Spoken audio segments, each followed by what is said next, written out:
When the first generation Maruti Suzuki Celerio was launched, it was the first car in the country to introduce AMT technology in the market. In its earlier version though, the Celerio wasn't a particularly good looking car. It wasn't really an eye candy. But the Celerio is now back in a new avatar, and finally it now looks a lot better. It looks much more smarter than its predecessor and comes with a host of new features and a new price tag too. So what are the changes and the kind of competition that this car faces now is not just from its rivals but also from within the Maruti Suzuki stable. So does it really make sense to buy the Celerio or not? We've had the car for more than 3 months and we'll give you a detailed long-term ownership perspective on this. Now in terms of design, well, the new Celerio definitely looks a lot better than its predecessor owing to its much rounded and curvy design. It kind of looks cute. Also, it's nothing like its predecessor because it's a new generation model, so there are no similarities in terms of the platform or the components, and the car is wider as well, as a result of which it not only just looks bigger, but it looks bigger than it actually is, giving you a slightly bigger car feeling than the segment itself. Now let's start off with the very important cabin experience of the new Celerio, and one of the best things about this car is it's not a tall boy design particularly, but ingress is very easy. So even if you have got someone in your family who's old, well, they wouldn't have a problem entering or getting out of the car even from the rear doors. Now once you shut the door and surround yourself with the cabin, well, it's a new look for the Celerio, and you will find no similarity with the old Celerio, but yes, you will find similarities with the newer generation Maruti Suzuki models, the Wagon R more so in particular. Now if you look at the dashboard, well, it's a dark colored dashboard, all hard plastics, top, middle, bottom, everywhere. And this texture that has been given on the top layer, again, that is nice, gives it a slight bit of a premium flavor. But beyond that, if you look at it, it's a functional car. The plastics are okay. They'll never give you a very good feel factor, but they are sort of acceptable. And the 7-inch touchscreen, well, again, this is one thing that is going to keep you happy for a long time during your ownership cycle. It's got a nice colorful layout, looks good, gives the cabin a nice energetic environment, and it comes with Android Auto, Apple CarPlay. So in terms of usage also, it is good. It also has nice touch response. So in terms of your infotainment experience, I think the Celerio is right up there with any of the segment rivals. The instrument cluster, again, functional, basic, gives you all the information in a very nice manner. You also get a good set of features inside the car. Apart from this infotainment screen, you get steering mounted controls, and you also have a nice air conditioning system. No climate control, but we have experienced this car through the summer, the peak summer in Delhi, when temperatures are about 45 degrees Celsius, and even in that time this car did not give us a reason to complain in terms of cooling. The cooling is quick and it's efficient. So on that respect, full marks to the Celerio for a brilliant air conditioning system. Beyond that, if you look at the seats, well, I think the seats are very nice, soft, the cushioning is good, the support is very nice. Again, from a segment perspective, you have to look and consider that this is a cost sensitive segment. So from that perspective, again, good seating, and it doesn't matter, I have a slim frame, but even if you are someone who's taller and you have a much wider body frame, you will still be able to find yourself in good comfort in this seat in most cases. The new Celerio has also grown in terms of practicality, and now it gets this nice compartment storage area wherein you can easily put in a large smartphone, your wallet, a couple of cup holders. The door pockets themselves are quite large. You can easily put in a bottle of this size in the door pocket and still be left with space for more knickknacks. So in terms of practicality and usability, definitely the Celerio has improved in almost every aspect. And now let's go ahead and check out the rear seat experience of the new Celerio. Hang on.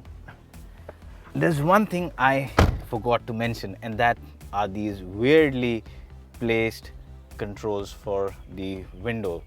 Now, in usual cars, you would find the power window buttons here, which is something that we all are used to. But there are some cars where you have it here, and the justification that companies give is, well, it is more convenient to use, it's closer to the driver, blah blah blah. It's all useless talk. The simple reason why they're here is because it saves cost. It's a simple calculation. You no longer now have the wiring that goes from here to here, the control systems, all of that has been eliminated. It saves cost. That is the only benefit for this. In terms of usability, I'm not a fan of these buttons that are used to operate the windows here for the front.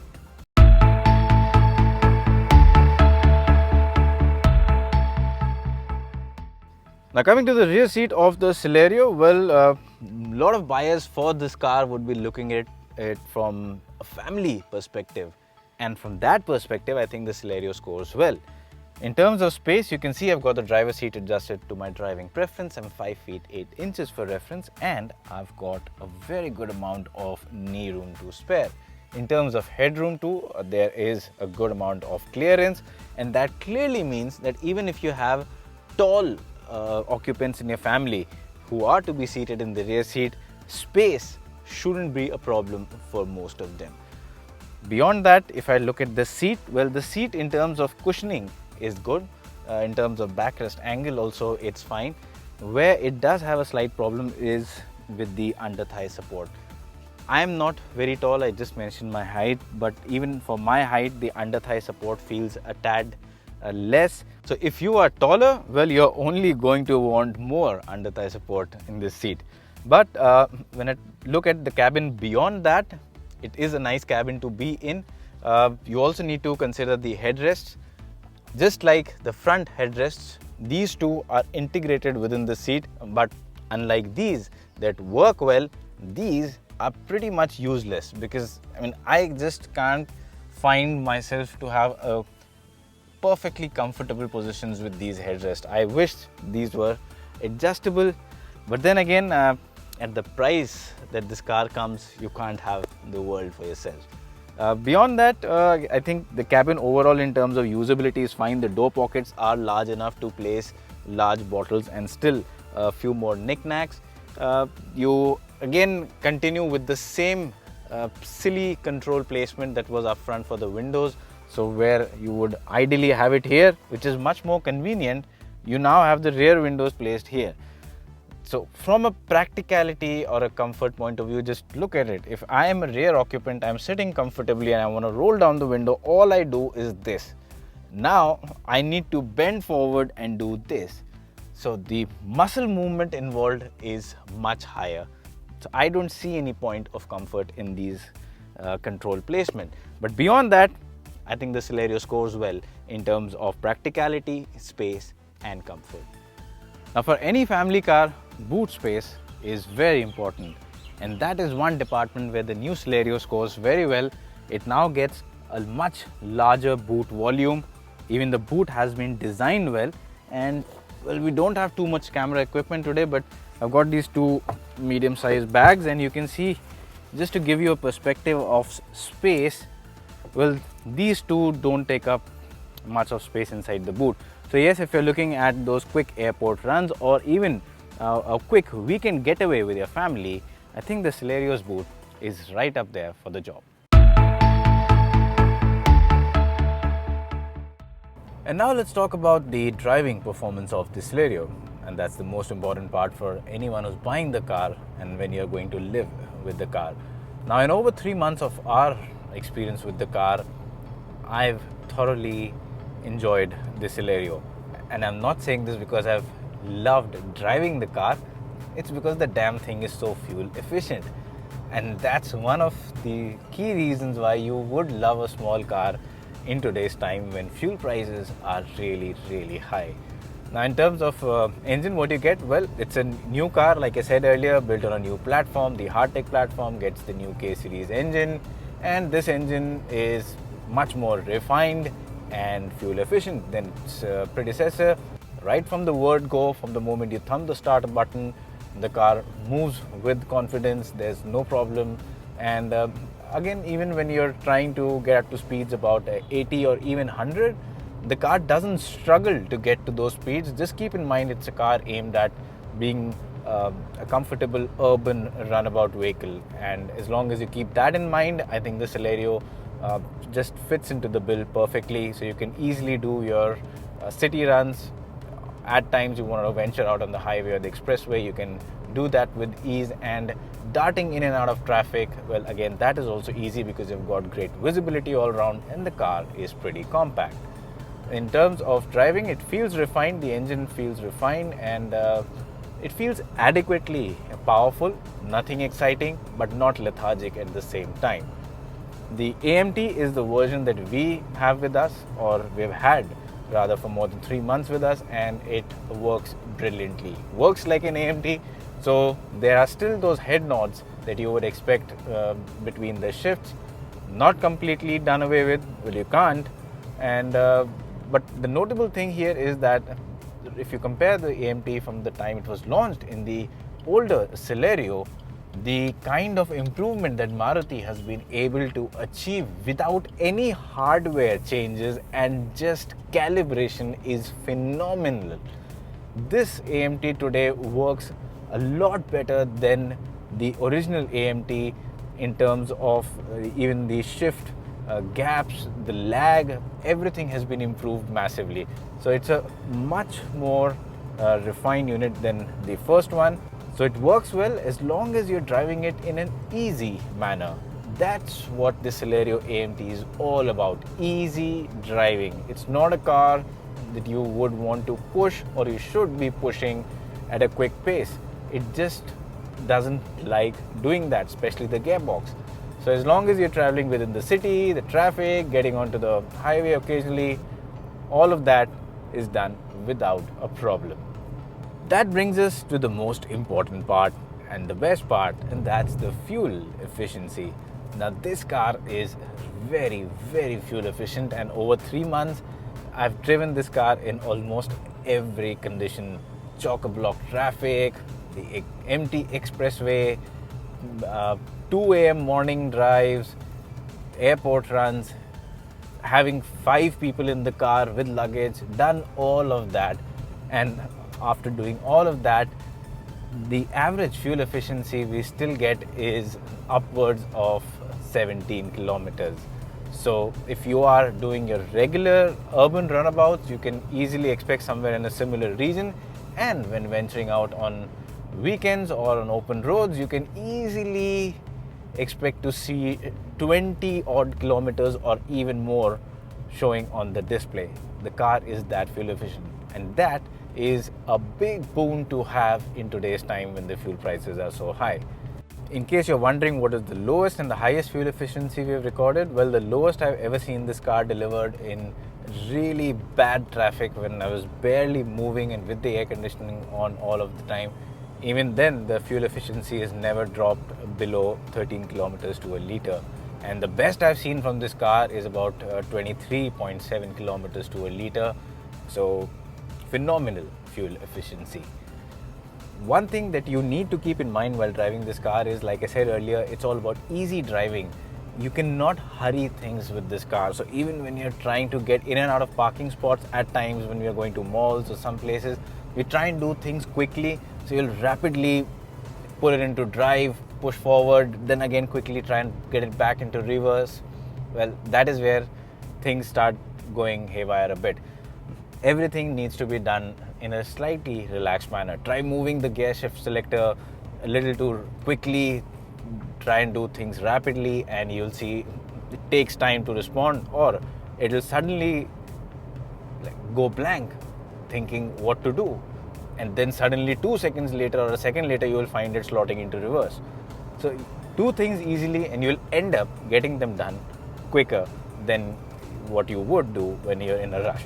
So overall, in terms of driving experience, it's a refined car, it's a hassle-free drive, it's very, very fuel efficient, and it is comfortable as well. In terms of ride and handling, it's a neutral car, nothing special. It's not a sports car, so don't expect it to go around corners really hot. At the same time, it's a stable car. You can achieve highway speeds without getting any kind of nervous signs from the car. It is stable in terms of straight line. When braking from about 80-90 kilometers, panic braking even from that speed, the car is fine, no problems at all. And even at decent speeds around corners, you can have a fair bit of fun with the Celerio. So that's about the engine, the transmission, your overall acceleration and the driving part. But about the other things in terms of driving, well, let's talk about the refinement levels, the NVH, noise, vibration, harshness. That also has improved when you compare it to the previous Celerio, and looking at it from the segment standards, when you compare it to its key rivals such as the Tata Tiago, I would say this one definitely is right up there at par with segment standards. And in terms of driving experience, in terms of ride quality, well, it's a car that is aimed at family comfort, aimed at getting you from point A to point B, and it does exactly that. The suspension is tuned slightly towards the softer side, so going through potholes, going over speed breakers, not much of an issue. The car doesn't lose its composure, filters out as much as it can with the basic suspension setup that it has, keeping in mind the cost limitations. So that is done in a good manner, and as a result of that, what you get is a car that offers a good balance between handling and ride quality. In simple word, what it means is that you could be going at 100 kilometers an hour on the highway without any signs of nervousness from the car in terms of stability, or you could be going with a full load with all of your family members inside the car through a bad patch of road and them still feeling quite comfortable inside the car. That's the kind of suspension performance you get from this. In terms of handling, well, it's a neutral car. It's not aimed to be an aggressive car. It's supposed to take you from point A to point B. It does that, and it's stable in terms of highway speed. If you have to resort to panic braking from say about 90 or 80 kilometers an hour, again, no issues with that. The car doesn't lose its composure from that stage, and the ABS kicks in, does a good job. And beyond that, I think overall as a package, yes, it performs well from a driving perspective as well as an occupant perspective when the car is in motion. So that brings us to the last part of this video, and this is where we'll answer whether you should go in and put your money for the Celerio or not. Well, if you look at the car, like we've already discussed, it's better looking than the previous version. It now also gets new features. It is much more comfortable. It is much more fuel efficient. So of course, it has improved in every area. What could have been better though are these silly window controls inside the cabin, both front and rear. And also, at the price that the Celerio is sold at right now, and you can see that on your screen right now, at this price, I would have wanted a rear view camera as well. Right now, what you get is just the reverse parking sensors. There's no camera, and at this price, I would expect a camera. Also keep in mind that at this price, the biggest rival for Celerio is not just maybe a car like the Tata Tiago, but also from within the stable, say the Maruti Wagon R, the new one. At similar prices, you can get a Wagon R with a much more powerful 1.2 liter engine. But personally, I'm not a fan of tall boy design. So if that doesn't work for you and you're looking for a car that is right up there from a family perspective, it's not very expensive to buy, not expensive to maintain, and saves you money every time you take it out for a drive and gives you high fuel efficiency, I think the new Celerio fits the bill and delivers really well on that respect, especially the AMT, because it gives you the convenience of an automatic without costing a bomb.